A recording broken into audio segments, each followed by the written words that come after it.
from the National News Studio, Sri Lanka.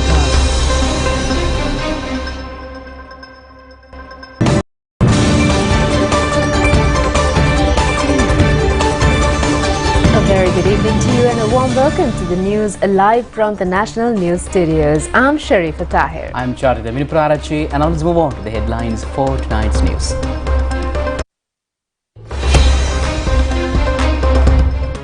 Many protests, strikes and trade union actions were underway, but no inconvenience to normal life. An alternative will be arranged to prevent inconvenience caused to the public by trade union actions in the state banks. Price of kerosene decreases, there is a change in the inflation. Paddy and rice industry have been exempted from social security tax. Government parliamentarians asked the Speaker to act according to the standing orders. Petitions filed by Maithripala Sirisena and Pujit Jayasundara have been dismissed. Over 30 have been killed by a train accident in Greece. We move on to those and other stories in detail now. Minister Dr. Bandula Gunawardena says that an alternative has been arranged to prevent the inconvenience caused to the general public by the trade union actions in the state banks. His status is making statement to the national television today. Accordingly, in any case of inconvenience caused to the public by any trade union action in the state banks, accounts will be opened at private commercial banks under the complete approval of the Ministry of Finance, and the public services will be carried out without any disruption. A proposal submitted by the ministers in this connection at the special cabinet meeting held today has been approved. The cabinet spokesman, Minister Dr. Bandula Gunawardena, states that all ministries, departments, corporations and statutory bodies should act according to this decision.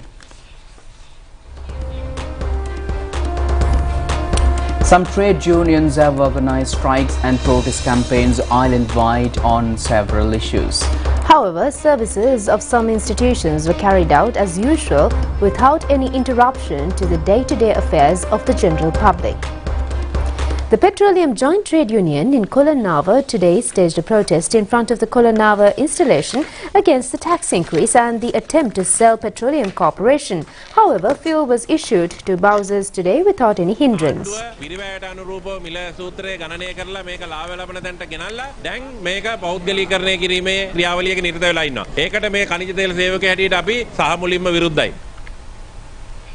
The Joint Trade Union of the Government Printing Department also stated a protest during the lunch hour. They demanded to reduce electricity tariff hike, reduce the prices of essential items and demanding salary increase.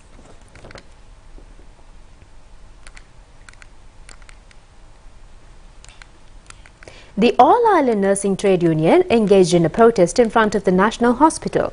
Their demands were solution for the problems of the nursing staff, reducing electricity bill, prices of essential items and holding the election without delay. Employees of the National Eye Hospital also held a protest in front of the Eye Hospital, extending support to the general strike.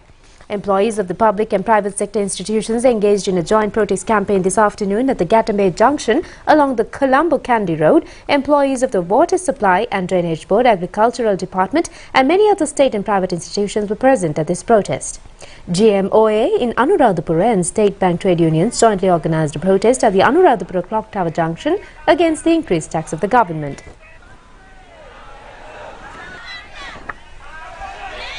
Some teachers attended schools clad in black dresses to express protest to the tax hike of the government.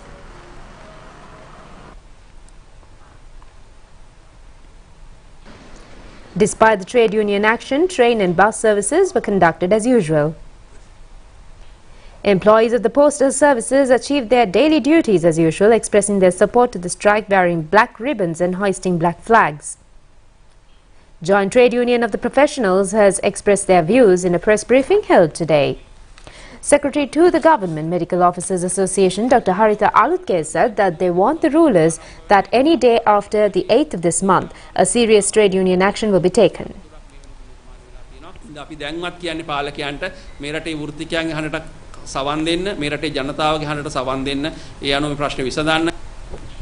Several other trade unions said that the strike organized today is unsuccessful. President's Director General on Trade Unions, Saman Ratnapriya, said that today the strike was unsuccessful. Trade union actions should not be taken to gain political mileage. In some places where about 100,000 employees work, only about 3,000 engaged in the strike. Even the increased tax are not relevant to most of the workers who supported the strike. Several propaganda rallies organized by various political parties for the local government polls was held yesterday as well. The public meeting organized by the Janasatha Perupuna was held in Tisamaharamaya. The UNP's Colombo District Youth Conference was held yesterday at the party headquarters in Pitakote under the patronage of Deputy Leader of the UNP, Ruwan Wijayawardena, and National Organizer Sagala Ratnayaka. දවස් දෙක තුනක් යනකොට ඒ වෙලාවේ මේ රටේ නීතිය සාමය කියන එක තිබෙත් නැහැ. The public rally organized by the Samagi Janabala Vegi was held in Wattala yesterday under the patronage of opposition leader Sajith Premadasa. යුක්තක්ම හංගන්න හැදුවා යට ගැහුවා කරපු පරීක්ෂණ වාර්තාවල ඒ පාස්කු ප්‍රහාරයට සම්බන්ධ සියලුම දෙනා අපි නීතිය හමුවට ගෙනෙන වැඩපිළිවෙල ශක්තිමත් කිරීම සඳහා දේශීය ආරක්ෂක අංශ පමණක් නෙමෙයි.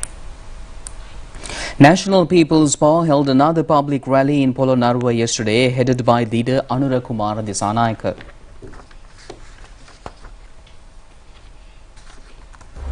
The opposition has made a request to the Speaker yesterday asking to release the funds separated for the local government election from the budget this year. All party leaders representing the government today requested the Speaker to act according to the Constitution and Parliament standing orders in this connection. All political party leaders met Speaker Mahinda Yapa Abewardena in Parliament today. Several opposition parties yesterday had made a request to the Speaker to present a motion to use the funds allocated from the budget to conduct the election. In addition, they asked the Speaker to call up the Secretary to the Ministry of Finance to the Parliament to call an explanation in this regard. In response to these demands, the Speaker said that a discussion should be held with the leaders of the governing party in this connection. Accordingly, this discussion has been organized today.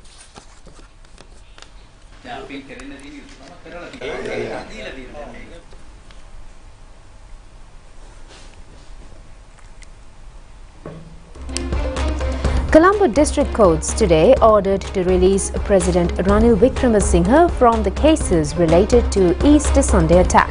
The president has been named as the respondent in the case filed by 108 individuals victimized by the Easter Sunday attack. This verdict was declared by the district judge Mahesha De Silva.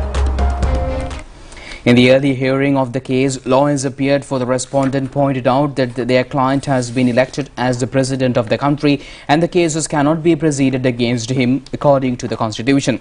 Considering the fact that district court issued the verdict, these cases have been filed by 108 complainants who have been victimized by the Easter Sunday attack.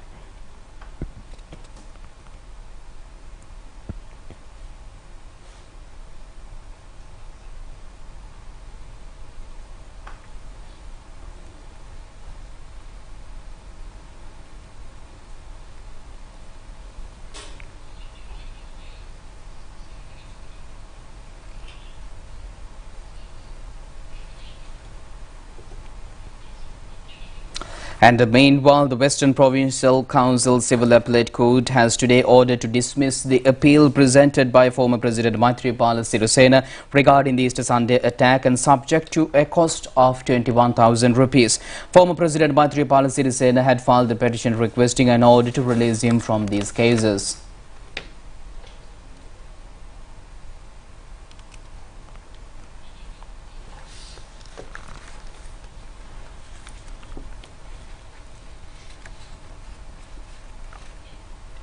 The Supreme Court today dismissed a fundamental rights petition filed by former IGP Pujith Jasundara cancelling the former President Maithripala Sirisena's decision to send him compulsory leave. The lawyers appeared for the former IGP requested the courts to withdraw the petition when the case was taken up for hearing today. The government has taken steps to exempt purchase of paddy, manufacture and sale of rice from the Social Security tax. At a press briefing held in Colombo today, Minister Mahinda Amaravira says, accordingly, prices of rice is expected to go down in future.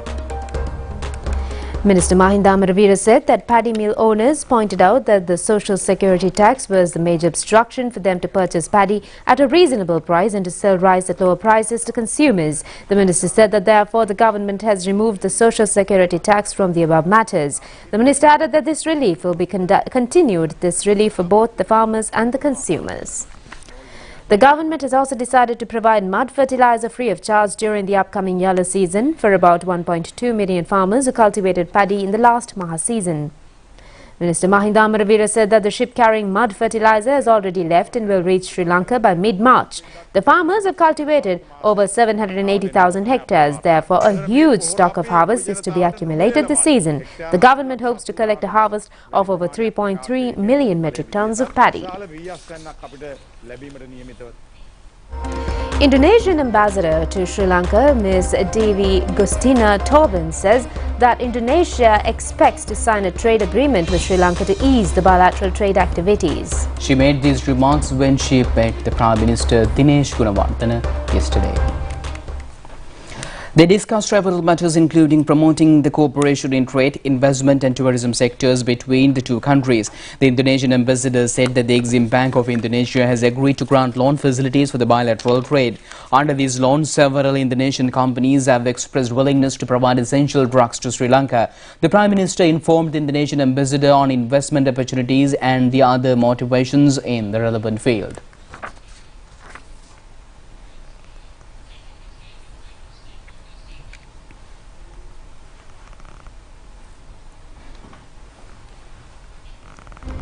The 40th anniversary of the Police Special Task Force falls today. The Special Task Force was established on the 1st of March in 1983 for safeguarding sovereignty and territorial integrity of the motherland.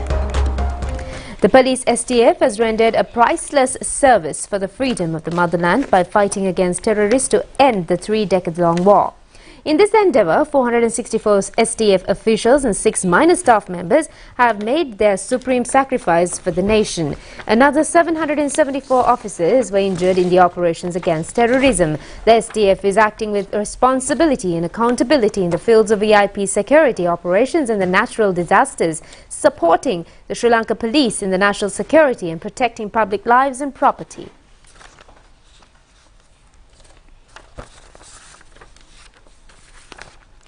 The central bank announced today that the value of a Sri Lankan rupee is at 351 rupees and 72 cents against the US dollar. The selling price of a dollar is 362 rupees and 95 cents. According to the exchange rates issued yesterday, buying rate of a US dollar was at 357 rupees 68 cents and selling rate was at 366 rupees and 92 cents. Accordingly, the rupee has shown a slight stability against the US dollar. The deficit in the merchandise sector and trade accounts narrowed in January 2023 compared to a year ago. The Central Bank reported in its performance review for the month yesterday. The deficit in the merchandise trade account narrowed to $410 million in January 2023 from $857 million recorded in January 2022 due to a large decline in imports compared to the decline in exports. However, the merchandise trade deficit in January 2023 widened compared to the deficit of $358 million recorded in December 2022. The bank said. Meanwhile, according to the Colombo Consumer Index, the inflation in February has decreased. The inflation, which was 51.7% in January, was further down in February up to 50.6%. Inflation in the food sector was at 60% in January and decreased to 54.4% in February. Price of kerosene oil has been reduced by 50 rupees per litre with effect from midnight tonight. Accordingly, a new litre of kerosene oil is 305 rupees. Lanka industrial kerosene oil has been reduced by 134 rupees. Accordingly, new price is 330 rupees per litre. Ceylon Petroleum Corporation says the prices of petrol and diesel will remain unchanged. A ceremony to mark the International Women's Day, which falls on the 8th of March, will be held at the water's edge in Battaramulla. It will be held under the title of She is the Dignity of the Nation, and President Ranil Wickremesinghe will grace this occasion as the chief guest. State Minister Geeta Kumarasinghe revealed these facts at a press briefing held yesterday. State Minister Geeta Kumarasinghe said that 25 women who have contributed a significant service for the country will be felicitated at the ceremony. 5 national honours will also be awarded. The aim of this ceremony is to encourage women who contribute to the national economy at domestic level. The State Minister added that no public funds has been spent on this occasion.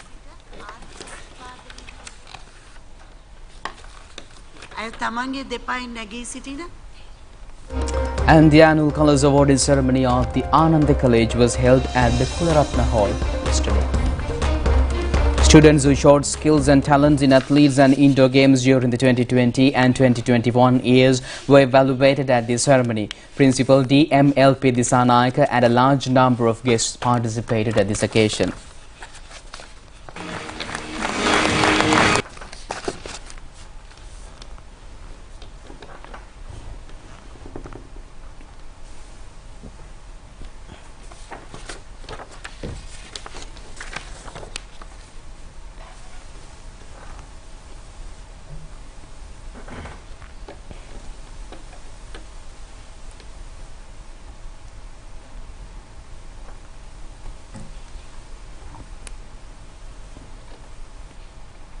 That's it on local news. Stay tuned with international news after this break.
කාන්තා තරගය මාර්තු 4 වනදා හබරණ සිට කැකිරාව මරදන් කඩවල ගල්කුලම් හරහා අනුරාධපුරයට kilometre 85.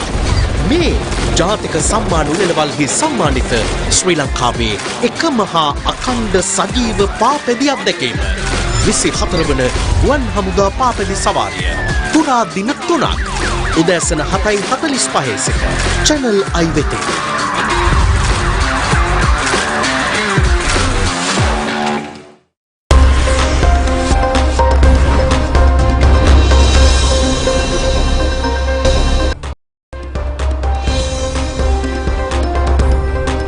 Welcome back with international news. 2 trains have collided in northern Greece, killing at least 36 people and injuring more than 60 others. According to government official, 59-year-old station master of the train station in the city of Larissa has been arrested. The crash happened late Tuesday night near the city of Larissa when a passenger train carrying hundreds of passengers hit a freight train travelling in the opposite direction. The regional governor in Greece said that the first 2 carriages of the passenger train were almost completely destroyed after catching fire. Rescuers have been working through the night at the crash scene near the city of Larissa. The head of the railway union told one of the train's carriages was set on fire after it rolled off the tracks. It is not yet clear what caused the crash. About 40 ambulances and 150 firefighters attended the tragic scene. When the fire brigade arrived, they found the 2 front carriages of the passenger train were completely destroyed. Police in Peru made a surprise discovery when they searched a delivery van who came to their attention for acting drunk at an archaeological site in Puno. Inside his cooler bag was an ancient mummy. The man said that he had been sharing his room with a bandaged mummy and considered it a kind of spiritual girlfriend. He had put the remains in the bag to show them off to his friends, he said. He explained that he kept Janita, as he had nicknamed the mummy, in a box in his room next to the TV. They added that it was owned by the father without specifying how it had come into his father's possession. Experts say that the body was between 600 and 800 years old and that was of an adult male rather than a woman, as the man who discovered with it had assumed. The mummified male is estimated to have been more than 45 years old at the time of his death and 1.51 meters tall. The mummy was wrapped in bandages in a fetal position, which is typical of many of the pre-Hispanic burials in the area. Almost 700 girls have been poisoned by toxic gas in Iran since November, in what many believe is a deliberate attempt to force their schools to shut. No girls have died, but dozens have suffered respiratory problems, nausea, dizziness and fatigue. However, he later said that his remarks had been misunderstood. The Prosecutor General announced last week that he was opening a criminal investigation. However, he said that the available information only indicated the possibility of criminal and premeditated acts.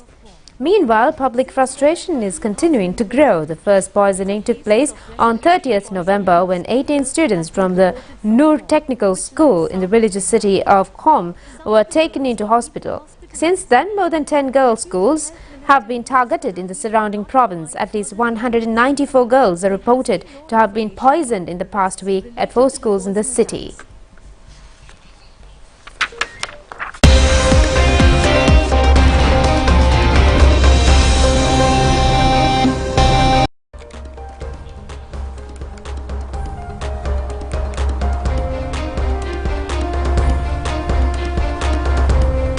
Welcome back with your sports update. And Sri Lanka Cricket has announced that the nominations for the upcoming election for office bearers have been received by the election committee at present. Accepting nominations started at 9:30 a.m. yesterday and concluded at 3:30 p.m. yesterday. The Sri Lanka cricket election will be held on the 20th of May. Office bearers will be selected for 2 years term from 2023 to 2025.